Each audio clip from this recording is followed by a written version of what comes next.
Hello, thank you. Jeff.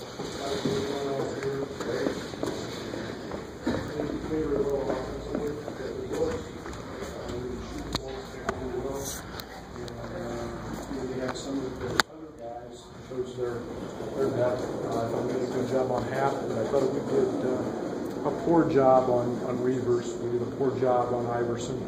Those two guys hit. Iverson averages 4 a game and had 12.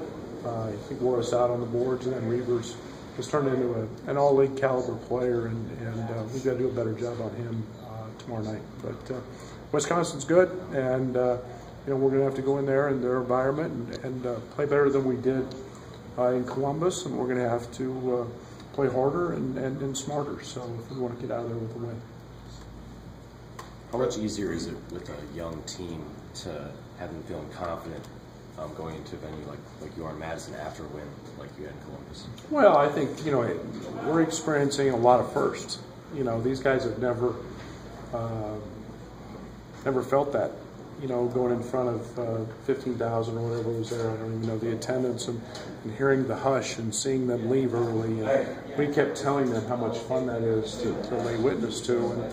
And so, hopefully it's something they like and can grow accustomed to. But again, I think it's the first time, and it's a learning experience, and now we've got to continue to grow from there. You guys were able to frustrate the Nap a little bit in that first meeting and kind of contain them. How sustainable is that? How do you sustain that twice in the season?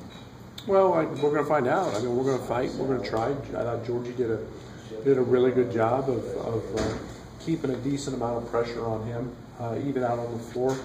When he can get to his spots easily and catch easily, he's really good. And he's right hand, left hand.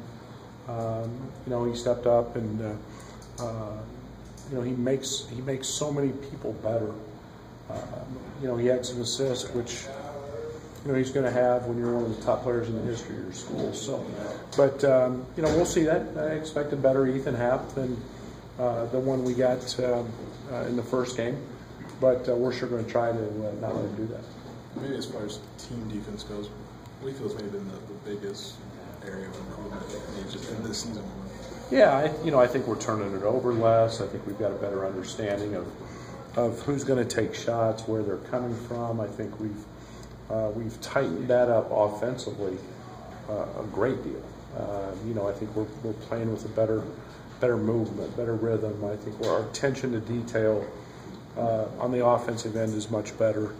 I think that we still make a couple too many mistakes defensively for my liking, but we've gotten better on that end as well. But offensively, we're playing with more purpose and more attention to detail, and that's helped us. And again, it's timely shooting. Yes, that helps, but I think it's also identifying everybody's roles as to where they're coming from and who's going to take them, and that's been a big part of it as well. Georgia in the last couple games has kind of developed into a more than capable shot blocker. How have you seen that part of his game just develop throughout the season? Yeah, surprise. But I think it's an aggressive type of thing that he's doing, in terms of being off the ball and being able to go get shots. And Georgie's not a big take a charge guy. He's a guy that does have long arms and very big hands. He's got great timing, and I think he's found something he likes a little bit, and can go do that. And obviously his blocks the other night, a couple of them were huge. Is that kind of like a comfortability thing in the defense, just learning when you can maybe go make that absolutely. Opportunity? Yeah, absolutely. And Georgie's drawing everybody's best offensive player in their front court every night, and so it gets hard to get too far away from those guys to go block shots, and yet he's picking and choosing his spots. The thing we have to do is make sure we're cracking down on the backside when he does go help, and making sure that if he happens to miss one, that our guards are blocking out and helping him. So it takes everybody to be a part of that, but I like Georgie's aggressiveness doing that. You took the mindset of being a business trip last time out with the suits and ties over there. What did that do for the psyche of the team, and will you do that again? That's totally up to them. I think it's one of the things that we talk about. We're giving some leadership to the locker room. those guys are are controlling what they choose to wear. I think it was an important factor, and maybe just doing something different. But also the approach was very businesslike, and we didn't go to the gym the night before. We were in our suits, and then we'll got after it with watching film and the scout, and it seemed to work for them. So that's totally up to them how they want to approach that. It's their locker room, and I thought they looked awfully nice in them, so I'd like to see them in them again sometime. Was it their idea to do that, or did you present the initial idea? No, that's their idea. That was all them. And again, it's one of those things we usually give them options of what sweatsuits we want, and they said let's wear suits. So that's good. It's showing a lot of initiative and leadership coming out of our locker room, and I like that. Georgie saw some double team looks in the second half in Columbus. How important is that to continue to be effective when he sees that? Yeah, we've worked on it a lot, and we're gonna see that. And we're not the easiest team in the world to double because of our movement, and guys stay in different. It's easier to double sometimes when you're in straight sets. We're not. We've got a lot of movement, but I would expect Georgie to see some of that from here on out. So we've spent a couple days working on that, and just a simple identity of where players are going to be, who we're diving to the basket, how we're screening, so on and so forth. But he's got to be strong and not try to fight it. And Georgie's a pretty cerebral guy, and now it's a great opportunity for him to make others better if he does get doubled. Defensively, your turnover rate's maybe not as high as it was. Your overall efficiency is much better. Where maybe you could have made up ground? Well, we were talking about that the other day, Scott. I think part of it is we're facing really good teams with really good guards who are all quadrant one type teams. So you have a tendency not to turn those teams over maybe as much.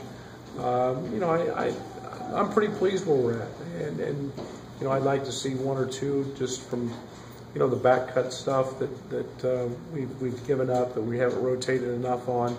But overall, I'm in a pretty good place with that, and our ball pressure's been good. We've been taking people out of what they want to do. Going back to Rutgers, they played a completely different lineup than they've normally played, and we took Michigan State out of it, and Ohio State we took out of it. So I've got a pretty comfortable. I'm in a pretty comfortable spot with all of that right now.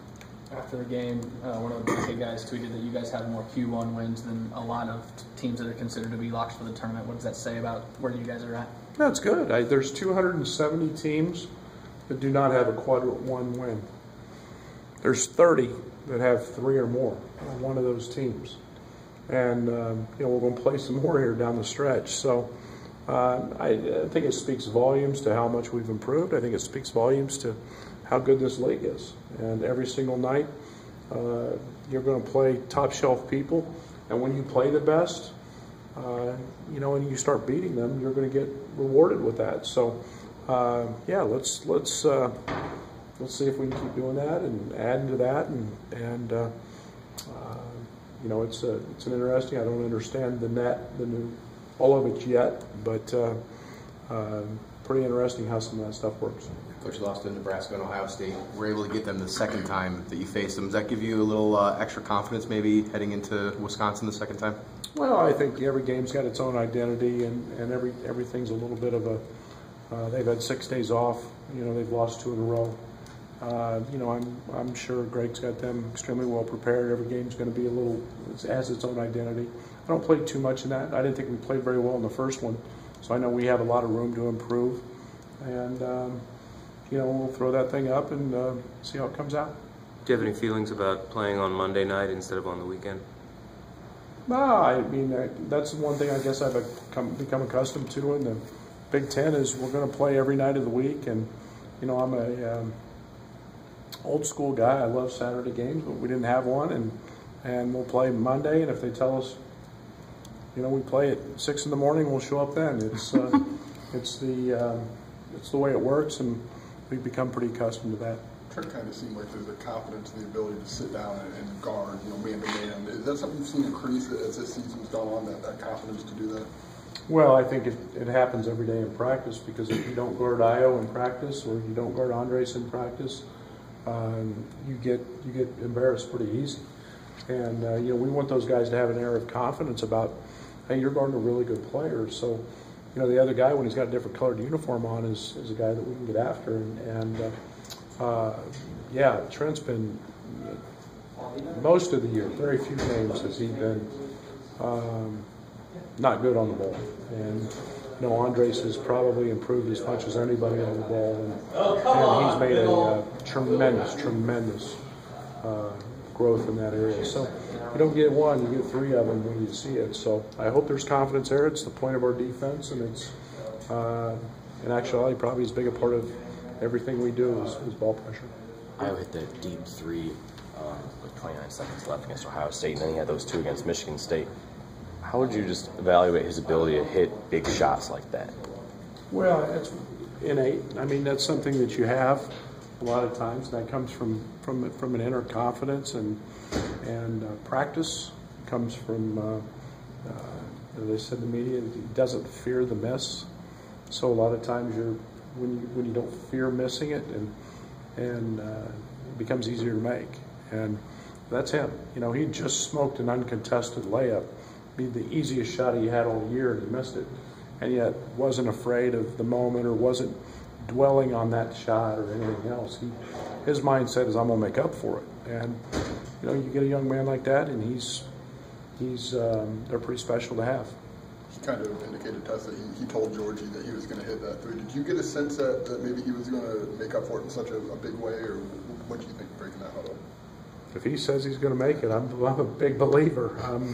He didn't tell me that, but yeah, he took the opportunity when it's there. He knows he's got that, that freedom, and again, he's not afraid of the moment. So,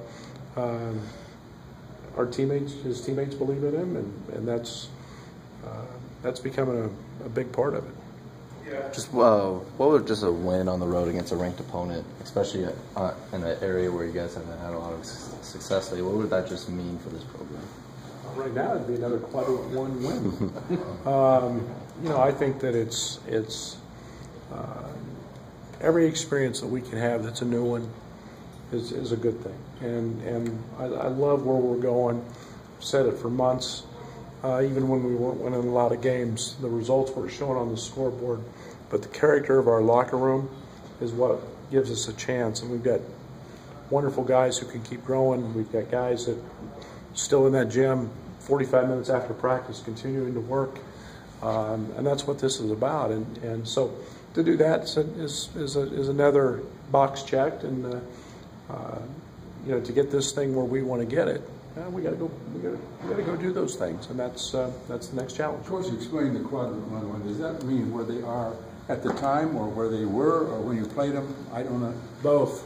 It's very different. Quadrant one is based on, it can be a quadrant one win if you play them on the road. It can be a quadrant three game if you play them at home, based on their ranking in the system. So it's a pretty complicated mathematical, analytical type deal. There's a lot involved.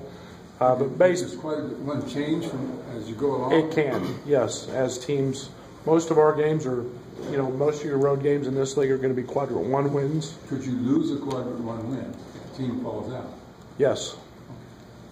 But very highly unlikely, as highly ranked as this league is, to do that. Thanks, guys. Thanks, Coach. That's a complicated system. Good reason to learn math.